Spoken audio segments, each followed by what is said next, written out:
kembali lagi bersama dengan Mia Hassan dan juga Afika. Yes, seperti biasa, dua suku our date every single day borak Tesi Peng.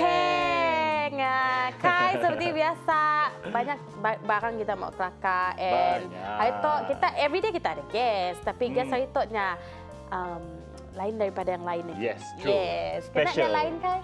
Special sebabnya special dan unik. Yes. Kita sih boleh tease banyak lah, tease sikit je. Tease kita je. Mungkin kita orang di tease banyak gila. Alulah si mau nunggu sampai ujung. Kita mesti punya kelaknya pergi lok, kelaknya datang balik. Yes. How is everyone? I hope everyone is good. Everyone, although it's raining here in Kuching, I hope everyone is driving safely. You know, mana-mana yang ada di rumah ya, mungkin guntur kuat, terpindah. Just make sure you are taking good care of every single thing. Be vigilant and of course, SOP mesti dijaga because kita masih lagi dalam peperangan memerangi COVID-19. And regarding COVID-19, rasanya Kai tu ada news untuk di-share bersama semua orang. Isu kita berkaitan dengan COVID-19, seperti biasa kita tahu kena tahu berita-berita COVID-19 menghujani kita lah buat masa tu kan. So for now kita dihujani oleh berita-berita vaksin. Seperti kita tahu kena tahu fasa pertama untuk vaksin sebanyak 53,247 orang. Fasa pertama penerima dan kita merupakan menurut Menteri Khairy Jamaluddin. Menteri Sains, Teknologi dan Inovasi. Sebagai penyelaras program untuk imunisasi vaksin 19 COVID-19 yang Madah Sarawak merupakan penerima tertinggi lah. Sebanyak 9,737. Sarawakku sayang. Diikuti oleh Pahang dan juga lepas saya wilayah Persekutuan Kuala Lumpur. Wow, steady lah Sarawak. Banyak-banyak negeri. There you can see. Banyak-banyak negeri Sarawak telah mendahului carta orang-orang yang telah divaksinasi. Dan seperti biasa, vaksinasi itu ada 3 phase. Phase pertama adalah starting to frontliner. And then the second one will be the high risk pun, golongan high risk yang ada probably the CVD, diabetic, everything. And then the third phase barulah kita golongan 18 tahun And as we all know, ke atas. 24 Februari lepas, penerima pertama vaksin ialah kita pun Perdana Menteri dengan juga Ketua Pengarah Kesihatan. Tan Sri Dr. Nur Hisham Abdullah yang telah initiate program vaksinasi kerajaan. Selainnya juga Arab Saudi Madah untuk bakal jemaah haji tahun untuk diwajibkan untuk menerima vaksin. Yes, and rasanya Kai bukan Arab Saudi dah kini tu nak Kai. Rasanya everyone yang mau keluar negara mesti ada vaksinasi COVID-19 barunya dilepaskan pergi ke Australia. But worry not, jangan risau sebab almost 80% penduduk Malaysia akan menerima vaksin secara percuma. Percuma, okey. Sila bersyukur dan sila register di MySejahtera. Tolonglah bersyukur sebab si perlu bayar vaccination tu. Ramai 80% yang merupakan sebanyak 26.5 million. There you go. 26.5 million and the vaccination is free. So, siapa-siapa yang belum register untuk mendapatkan vaksin COVID-19, please do so. Klik app on the MySejahtera. Pasti ada tempatnya is there's an icon called the vaccination program. You just register, do everything that they need. And then you should be good to go. They will update you when to get vaccinated. Okay? Alright, Kai. Moving to next story. What's viral? Apa yang viral?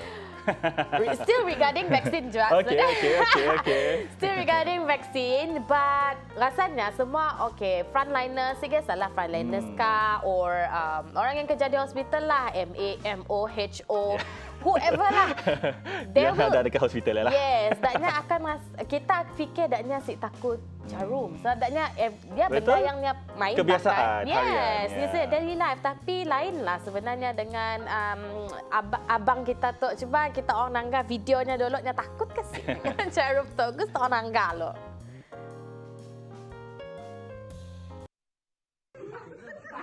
Dia pakai gini tau. Pakai gini tau. Cucuk kat sport lah. Kau ni supaya anak. Nama memang kat sini. Sabar. Tinggi sabar. Istighfar. Oh, jangan ni. Okey, push. Oi, kau nak pergi mana? Jaga pintu.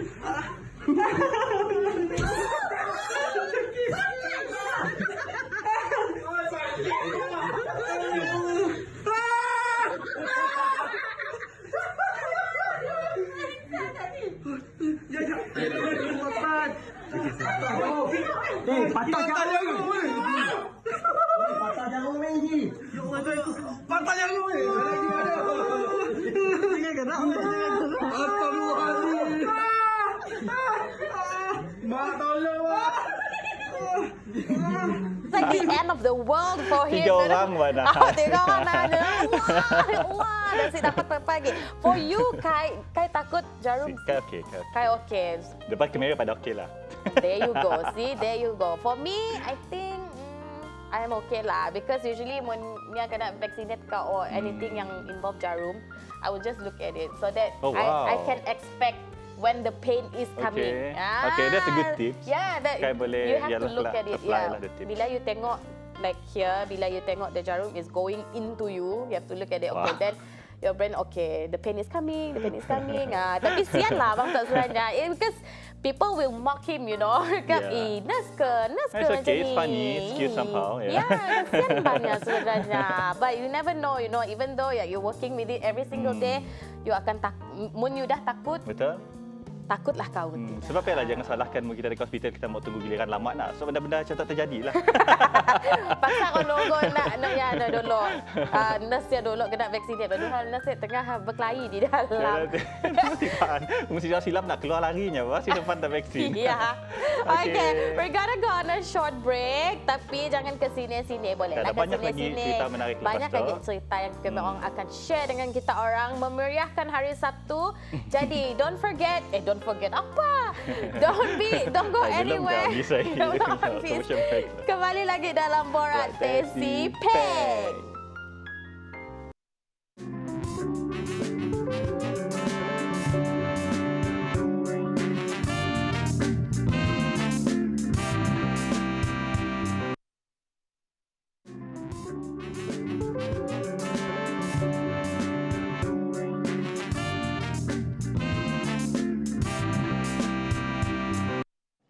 Mini love. Bertemu kembali dalam Borak Teh Peng. Yes, cara lagi orang bersama menghargai. Hasan dan Afika. Yes, kami sangat menghargai orang-orang di rumah, peminat-peminat Borak Teh Peng, peminat kami sendiri dan juga penonton-penonton Borak Teh Peng. Sentiasa beri mini love. Yes, kepada anda di rumah yang baru mengikuti Borak Teh Peng, boleh yang telah miss semua video-video kami orang sebelum tu dan juga bukan Borak Teh Peng juga, ada lagi banyak rancangan-rancangan terbitan TVS yang kita orang boleh tangga dalam YouTube. Bolehlah search TVS TV My. Dan mungkin kita orang mau tahu apa je rancangan-rancangan yang ada di TVS gitu hari-hari esok dan juga hari-hari seterusnya, bolehlah ikut Instagram TVS TV My untuk segala update. Betul. Tapi mungkin kita orang ada juga benda lain yang nak dikelakar, yang mau dipadah dengan kami orang, so kami orang dapat follow apa yang kita orang mau. Boleh hantarkan idea-idea kita orang dan juga feedback di borak@tvstv.my. I always forgot the email. Sorry. Okay, next story kita mau bercerita tentang cengkerang pun makanan. Yes. Makanan bercengkerang ke cengkerang pun makanan? Same thing Makanan lah. yang bercengkerang. Biasanya kita mau cucinya susah nak. Macam mesti kerang ke. banding. I don't know what it's called. As long as bercengkerang, bagi kai semuanya kerang. Ya, same. Tapi kerang tu ada lala, ada oyster. Oyster is tiram, right? Ya, ada oyster, lala, lokan. Ini padang je lah. Kerang je lah, semuanya kerang je lah. Semuanya kerang. Kira nak nyucinya susah lah. Tapi jangan risau, kita ada tip and tricks untuk di-sharekan bersama penonton di luar. Okay, show kita PVT. Guys, nak tahu tak macam mana kita nak hilangkan pasiat dan lumpur-lumpur yang melekat dekat haiwan-haiwan yang ada cengkerang macam ni? So, jom kita start. Mula sekali, kita akan potong dulu. Ini tips mak kami lah. Kita pakai je cabai kering dalam sebatang ke 2 batang ke kan. Kita rendam binatang tu dengan ayak dan juga cabai tu. Tak kisahlah kalau macam lala. Ni lala. Macam kalau kepoh ke, kotak 1000 ke. Memang kami pakai cara ni sangat senang. Biarkan dalam setengah jam kan. Lepas tu, kita nampak semua benda tu akan terbuka. Cengkerang ni akan terbuka. Lepas tu masa ni lah kita kena cuci satu-satu untuk pastikan tak ada lanyau ataupun lumpur yang melekat dekat dalam bahagian cengkerang dia tu. Basuh satu-satu untuk dapatkan hasil masakan yang terbaik supaya tak rasa macam gigit pasiak. Inilah tips kami lah selama ni kalau kami masak benda-benda bercengkerang macam ni. Lepas tu tengok dah bersihkan satu-satu macam ni. Next kita akan tunjuk video yang belangkas. Macam ni ada kerang putih lah. Ni ada kerang putih, kerang hitam, kerang besar, kerang kecil. Yes. Semuanya kerang. Semuanya kerang. Tapi rasanya semua, I mean the cara yang nya show ya is applicable to everything, every kerang. Saya perasan yang memang tunjukkan cara untuk membersihkan makanan lah. Kan yeah. Ini bersihkan belangkas, you know. Benda-benda yang macam susah kita mau bersihkan, dia tunjukkanlah macam ni tips and tricks untuk bersihkan makanan-makanan macam ni lah. Betul, tapi caranya sangat unik. Ada campur cuka, lemon ke? Ada lemon ke teh? And then rendam, yes, and then pakai cili potong. Cili potong, habislah cangkang dia terbuka.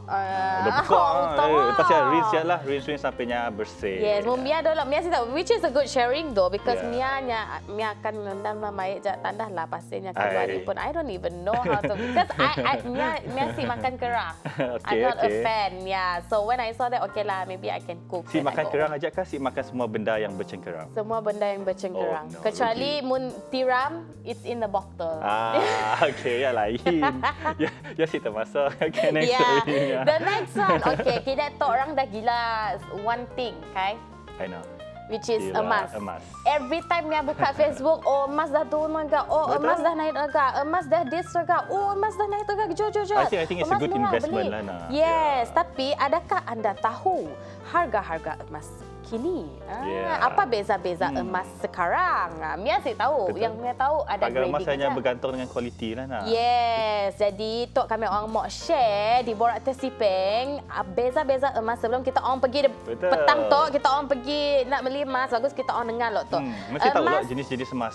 Yes, sebelum membeli. Emas 999 adalah emas tulen, okey? Emas tulen maknanya saya ada campuran lain lah, pure gold, okey? So I suppose 99.9%.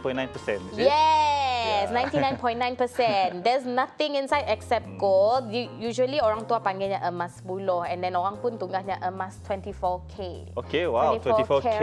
Yes, so what's the carat. characteristic of emas 99 tu? Actually dia lebih lembut, banyak kilauannya pun shining is better, and then usually it's not dalam bentuk bars. It's not diukir, dalam bar untuk aset, untuk orang simpan aset. So I think it's best for investment lah, Nah. Correct. Sebabnya paling pure lah. Yes, correct. Bagus untuk investment. Tetapi emas 916 yes adalah 91 nombornya, meansnya pun kandungan emas dalamnya. 91.6 kandungan emas dalamnya. Jadi nak lebih-lebih ya adalah campuran lain lah. You have aluminium, you have tembaga, you have besi. So usually people call this as emas 22K. Just now it's 24K, now it's 22K. And then the kilauan cepat pudar lah compare dengan emas 999. That's why harganya lebih But I think 916 is still okay lah untuk kita pakaikan harian lah. Betul, yes. Usually pun orang dekat kedai emas akan menyarankan untuk beli 916 compared to 999. And then the last one is emas 750. 750 is 75% emas, yang lain merupakan kandungan-kandungan lain, dikenali sebagai emas pound ataupun emas 18 karat. Makin turun karatnya, makin murah lah emas itu. Dan dia pun kurang popular sebab mutunya so the quality is less lah. Yes, quality but still okay. Tetap emas. Still emas. Tetap emas. Yes, still emas. You still have good value when you sell it off. So that is one thing for you to know before you guys keluar beli emas kat tu. Okay? Okay. Kakak hal emas. Sambung lagi. Next story, lalat emas. Yes. Lalat emas diberikan namanya Beyonce. Beyonce Knowles. Sebab dia pun abdomen berwarna emas bah. Also the scientific name is Beyonce juga, Scarptia Beyonce. So this is the lalat lah. Wow, gold. Wow. Oh, dekat at the tail themselves is emas. That's why it's called lalat emas. Betul. Dekat abdomennya ada. In English it's horsefly. Bila tu berlaku Tek Kai? Sebabnya diva bah. So sidak research tu jumpanya 2012. Researchers tu dah beri nama lah Scarptia Beyonce. It's not. I don't think it's found here, right? It's found in Australia. Betul sih, Kai? Yeah. Yeah, it's found in Queensland. Yeah, Northern Queensland, Australia. And it's a new horsefly. Wow. So, ini adalah lalat diva, okay? Ya, lalat diva. Mia mau jelas Scarptia Mia. Okay, boleh. Mia Beyonce lah. Okay. So, moving to next story. Moving to next one. Okay, this is PSA. PSA public service announcement. Yeah. Telah public service announcement. Reasons not to be hooked too much on your phone. This is applicable to everyone. Kita orang di-set tak siapa main telefon. Jangan kuat gila main telefon kerana it lowers your concentration, okay? You reduce your performance by 20%. The more you look at your phone, it reduces so much of your concentration. It's not good. And then besides that, it increases your stress and anxiety because it causes irritation. It makes you become more frustrated very easily. It makes you very impatient. Sikit-sikit, marah. Sikit, marah. But when you have the phone, you feel okay, which is not healthy at all. Banyaklah faktor-faktor saya rasa phone tu sebenarnya memudaratkan kita. Betul. Let's say the social media kita tanam kat phone lah. Sometimes the content itselfnya very toxic, but sometimes kita tengoknya kita pun rasa like depressed, you know. Yes, like exactly. Everything so toxic lah. So if can we reduce the usage of phone now. Betul. And then it also affect your quality of sleep, QoS, because when sebelum tidur kita on angkat phone, it will decrease the release of melatonin. Melatonin is a hormone that helps you to go to sleep. But Because of the lampu biru. Because of lampu biru, blue light. Okay, please reduce your phone. It applies to me, it applies to Kai, it applies to everyone. Probably you can look at your phone when it's necessary. Okay? Mesti nak kita mau tidur je kita dah start buka phone yang memang si tidur sampai pagi. Betul. Katakan okay lah, never mind lah, I just look at my phone for 15 minutes, but then tidur, nak mau tidur, tidur until 2 AM, 3 AM, still langgar gig phone, still scrolling. Exactly. Okay, bear that in mind, everyone. Kai, what's on Twitter? What is wrong on Twitter? Kita ada seorang Abe tu. Abe bernama Syafiq, umurnya 27 tahun. So one day-nya decided untuk pindah rumah. So macam mana, okay, aku dah mau diam dekat situ, aku mau pindah rumah. Enough with housemates, enough with family. It's not a bad thing though, tapi dia macamnya just mau berdikari lah. Okay. So dia decided untuk berpindah ke sebuah rumah tu. Daripada rumah kosong, dia punya something very wow like this. Wow. So-nya bertemakan bohemian. Bohemian. I think bohemian minimalist. You know, there's a bit of plant there. See, banyak kita furniture. It's just, you know, clean cuts and everything. That's nice. And it's very interesting sebabnya pun rent per month is only around 1,000 ringgit. And the total for him for renovate everything, to make over everything, it costs him around 5,000 to 6,000 only. Itulah habis. Quite good lah. Tapi rasanya dalam Twitternya ada poll kan, yang padanya tanya orang. Sebabnya saya TVC, you don't see him with any TV right now. Saya dah TV, jadinya tanya orang dalam Twitter, which TV should I buy? Perlulah bang TV dekat rumah je dah kacak bah. Boring lahnya. Apalah nak polah nak di rumah aja saya dah entertainment. Janganlah nak mau tengok borak Desi Peng. Benar juga. It's okay sebab punya terlepas dekat TV nya still boleh search dekat YouTube daripada phone nya. Yes, TVS. Sama kita pun terlepas reminder again. Kalau terlepas jangan lupa untuk search dekat YouTube Borak Desi Peng TVS. Okay? Yes. Okay, we're gonna go on another break because we want to make way for our guests in a bit. Be sure to be back. Borak Desi Peng.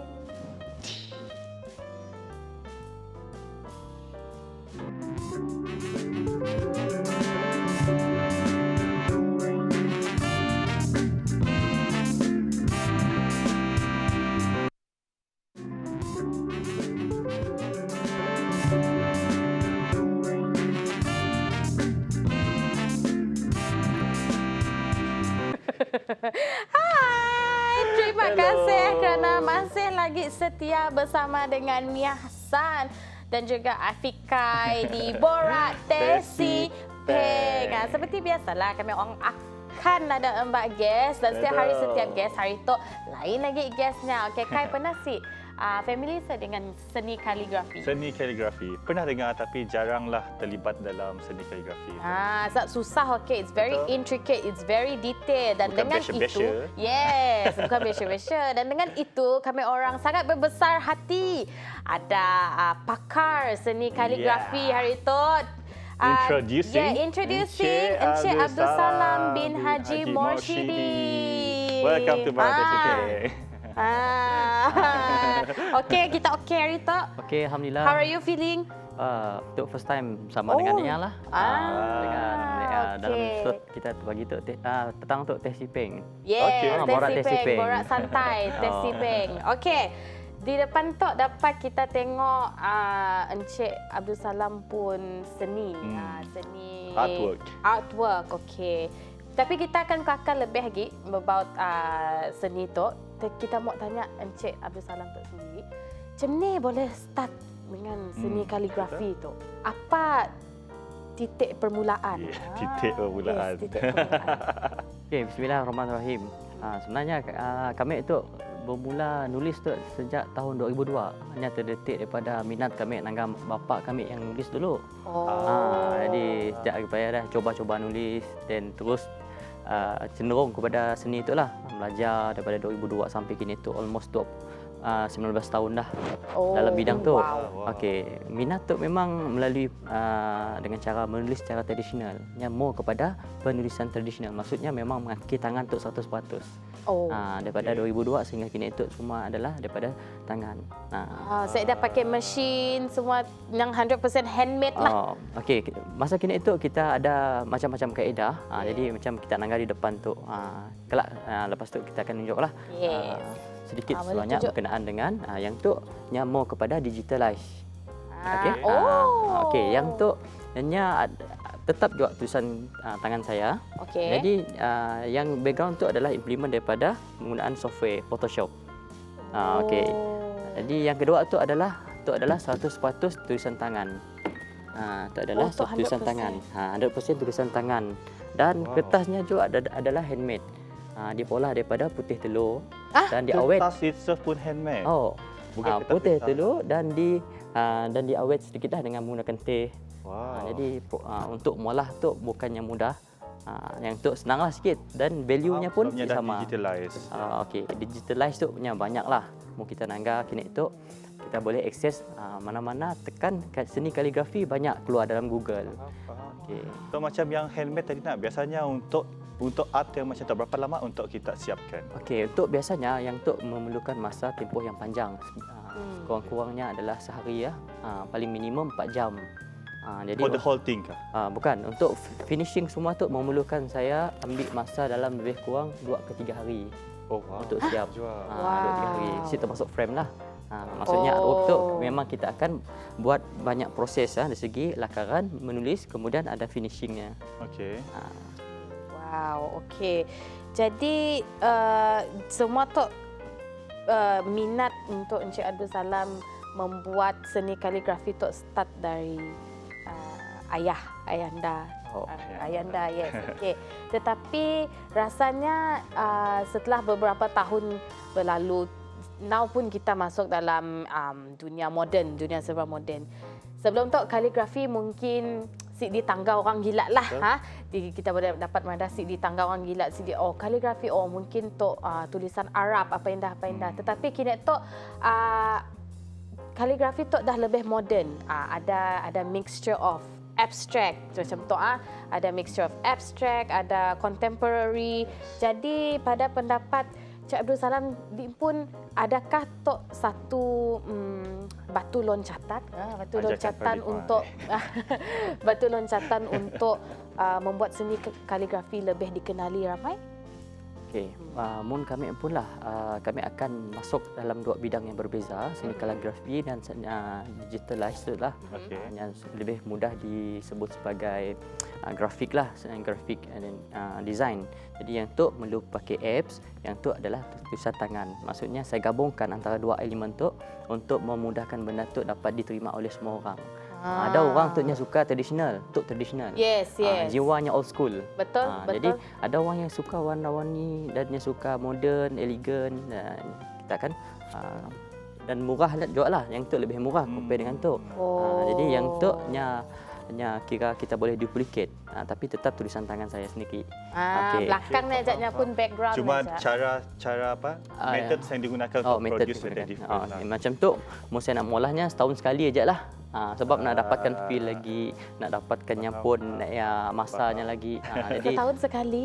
Setahun sekali lah untuk ayat lain lagi masanya. Kadang-kadang benda macam tu nya perlu ada feel dan suasana yang tenang. Dapat ambil terus nulis. Memang kadang-kadang ada benda yang mood kita si okey hari ya. Kita cari mood yang okey sikit. Macam tu si kisah. Mun kita nak beri kepada orang, kita boleh print aja daripada software yang kita dah polah tu. Untuk peringkat awal nak molah benda tu nya memang susah, tapi nya boleh duplicate banyak-banyak. Jadi yang kini tu mun kita nak beri dengan semua orang ataupun nak jadikan hadiah ataupun sebaliknya, benda tu semua orang boleh terima dengan mudahnya apabila nya kita gabungkan antara tradisional dengan moden tu kita boleh implement menggunakan digital lah. Betul. Memang kita bila sebut kaligrafi digital, kita boleh akses daripada Google, tapi si 100% kita boleh ambil daripada Google. Jadi kita kena faham dari segi ilmu tentang seni kaligrafi dan apa benda yang ditulis ya. Okay, bercerita tentang apa yang ditulis dalam seni kaligrafi tak biasanya ayat-ayat nak. So soalan kami untuk seni kaligrafi tak, to me lah, minta maaf kami salah soal kami pun pasti saya kami bertanya. Seni kaligrafi tak biasanya kita tangkap sebagai artwork lah. So apa relationnya dengan Islamic pun part? Okey. Merujuk kepada apa yang ditulis oleh ahli dalam bidang seni itu, sama adanya menulis ataupun pola menggunakan grafik menggunakan Photoshop. Sumbernya adalah daripada Quran. Sumber daripada Quran, adanya daripada ayat Quran, ada daripada hadis, ada daripada doa. Jadi di situ sebagai satu elemen untuk kita nak memperkenalkan Islam di mata dunia. Bahkan so it's like a medium lah. Medium. Nya bukan setakat tulisan untuk kita boleh tulis ayat Quran juga, tapi yang boleh tulis nama siapa-siapa aja. Orang India kah, orang Melayu kah, ataupun bangsa-bangsa lain boleh. Kita boleh gunakan itu sebagai elemen untuk kita nak menyatukan bangsa kita melalui tulisan. Saya dulu nak kongsi lah.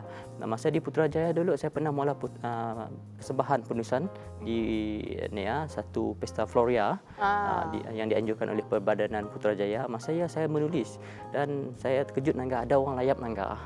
Layap nangga rupa-rupanya orang Cina. I see. Yang mana benda tu nya masuk ke jiwanya. So ialah satu bahawa benda tu bukan kita aja yang jadi pemilik kepada seni tu, nya dimiliki oleh orang lain juga melalui satu perasaan yang ditunjukkan melalui tulisannya. Okey, faham. Rasanya macam orang selalu pada seruan azan tek punya merdu tek orang even bukan orang Islam pun tidak boleh tertarik. Same goes with this one lah, the way we present the ayat Al-Quran dalam bentuk seni kaligrafi. Okay, faham. This is very another level of art, I would say, because nya meresap ke dalam jiwa and then nya pun dalam masa yang sama untuk berdakwah lah. Okay, we're gonna talk more about seni kaligrafi bersama dengan guest kita hari itu. Tetapi again, we're gonna go on another short break. See you in a bit. Borak Tesi Peng.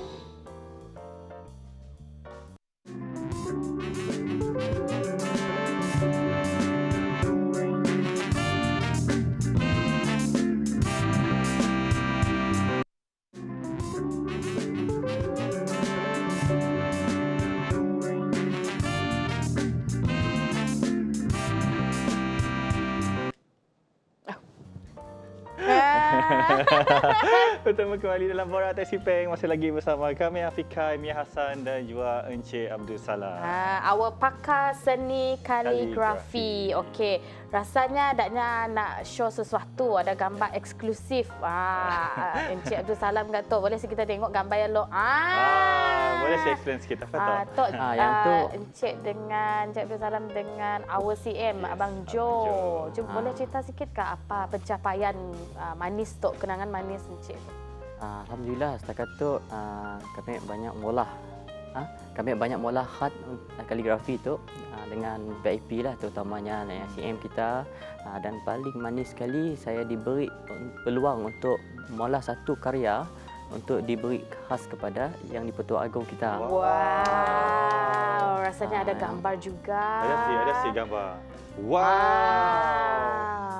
Itu adalah yang paling rumit lah. Tahun bila tu? Yang dah lama tu, yang kami molah yang tempahan daripada yang di-Pertuan Agong. Yang sikit lagi gambar tadi ni adalah tokmat kita, untuk tokmat menteri, bekas menteri Menteri Besar Negeri Sembilan. Yang tu semasa saya dulu study di Semenanjung. Saya dapat tempahan khas lah untuk diberi kepada tokmat. Masa study dekat sebenarnya dulu pun still very heavily involved dengan. Yalah, banyak involved berkenaan dengan seni kaligrafi tu.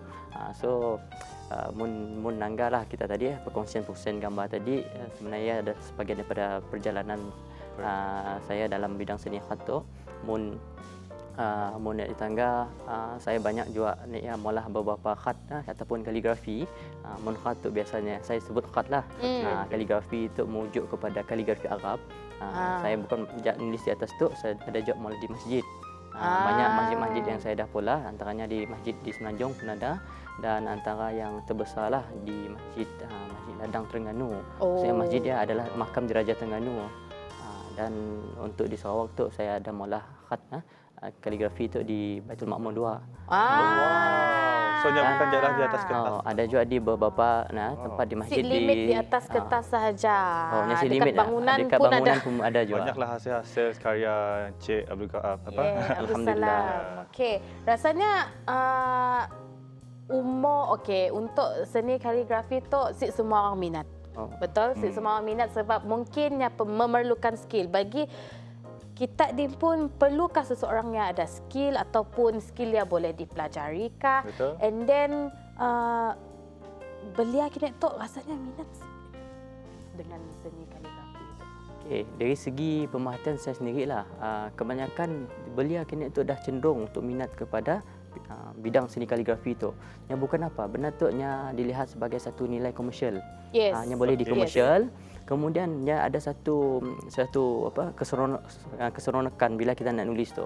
Nak nulis, nak molah dalam nak implement dalam Photoshop ke ataupun Illustrator, ya ada satu keseronokannya, feel-nya dalam molah benda tu. Jadi mun di tangga kini itu dah rancak mana-mana kelas yang dipolah secara online, kelas yang dipolah di sekolah-sekolah. Cuma dalam musim COVID, kita banyak molah secara online. Cuma kita terpencil lah, bukannya dalam satu kelompok majoriti. Mun tangga dari segi belia kini itu memang mun saya sendirilah dalam bidang tu memang agak ramai dah ada yang minat dan ada juga yang mempelajari seni kaligrafi itu. Cuma masalahnya bila nak belajar seni kaligrafi tu nak nulis alif pun ambil masa. Ambil masa. Kadang-kadang alif tu sehari pun settle lagi kesnya. Betul. Patah lagi nak pola satu karya. So macam kita nangga bercerita pasal golongan belia yang minat atau si minat nak. Macam kita handmade, kita perlukan skill daripada lembut tangan. Yang semua kita dah dunia digitalize, kita perlu belajar Illustrator, all the software lah nak. So biasanya kami lah, let's say kami mau jadi penulis kaligrafi tadi. Average lah, you think how years akan diperlukan untuk at least dapat tulis a very simple one lah. Lama sih. Cik lama, perlu kepada bimbingan daripada seorang guru dan anak murid kita sebagai pelajar. Perlu berguru lah. Kadang-kadang guru tu ada metod macam ni nak mengajar. Mun saya sendiri akan mengajar mula-mula menggunakan kaedah motivasi dulu. Motivate dulu. Kemudian jangan terlalu tekan gila. Mun nak belajar tulis kaligrafi tu cukup ikut masa. Setengah jam dulu, mula setengah jam. Mun dah makin rasa zuknya ataupun feel-nya lebih sikit, tambah lagi sejam. Sebab tulis khat tu untuk peringkat awal, nak nulis alif tu pun dah sik jadi, lepasnya jadi give up. Jadi kita jangan terus lajak lah, kata orang Sarawak tu, jangan terus lajak. Mun ada setengah jam je dapat nulis ya cukup. Esok sebagai seorang guru, saya pun mengajar kaligrafi tu juga. Jadi apabila kita nak mengajar seorang anak pelajar tu, cukup setengah jam dulu, berinya feel dulu, berinya rasa best. Bila nulis tu jadi. But I think it's a good method kan, Mia. Saya bukan je untuk ajar seni kaligrafi, but untuk semua benda-benda lain, cara pengajaran macam I think it's a good thing sebab kita push gila untuknya pandai pola benda yang dalam masa singkat nak. So kita fokus dekat motivation. Mesti orang baru belajar, how do you expect someone terus pandai bah? Orang akan give up rasa benda yang terlampau susah. Perlu ada positive motivation dulu lah. Saya sendiri pun 19 tahun dah satu jangka masa yang lama untuk pandai. Dan kini itu pun masih belajar juga. Sebab kini itu untuk peringkat saya lah, saya akan belajar lebih mendalam lagi. Di 2019 saya pergi ke Turki untuk menekuni bidang tu. Memang saya menganggap pakar lagi yang berada di Istanbul. Saya ambil masa 2 minggu lah untuk bersama dengan pakar-pakar di sini. Bincang dari segi macam ni molah kertas, bincang macam ni cara kita nak ngawal ink. Banyak satu benda yang lebih kepada satu penyelidikan yang lebih mendalam. Very detail lah, ink macam ni, kertas macam ni. Okey, nak pakai frame tu macam ni, jangan kita tu semadi main ajak kejap mana-mana frame boleh masuk. Kita mesti ikut tema muka kertas macam tu, carilah frame-nya yang sesuai dan klasik. Mau macam tu moden, cukuplah dengan warna putih, simple, elegan. Bawa Borat Tesi Peng never fail to macam impress Kai pula Kai speechless tu. Yeah. You know all the stuff yang Kawal Kai tahu nak ing. tiba-tiba macam wow, cepat ke. I didn't Nya even macam know komputer, there's a macam printer lah. Mun kita nulis, mun kita pakai printer biasa, nya si sama, nya pun ni nya outputnya dengan printer yang beribu-ribu. Printer biasa contoh 200-300 nak.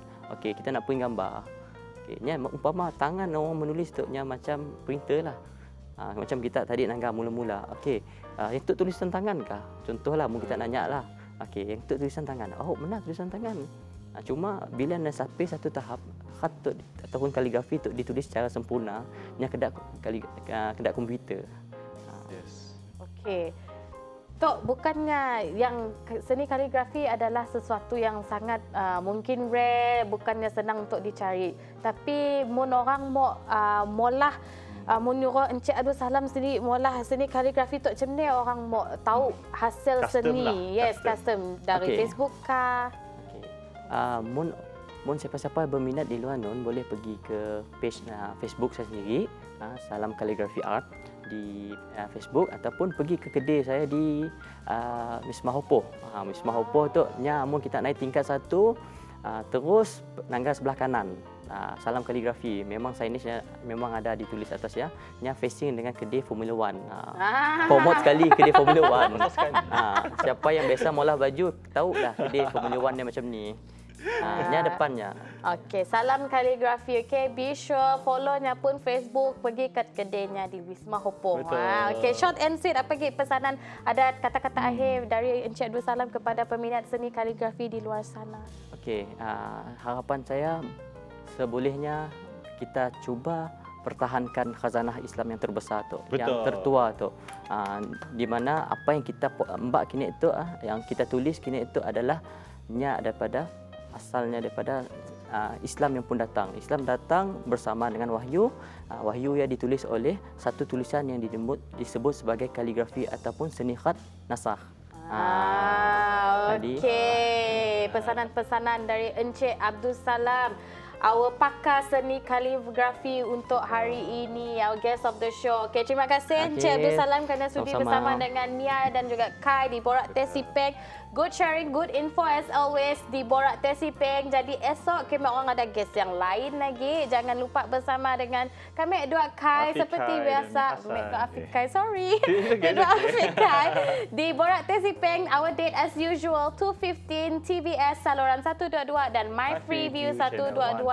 See you guys tomorrow. Borak Tesi Peng. Have a good day, everyone. Mini love, mini love.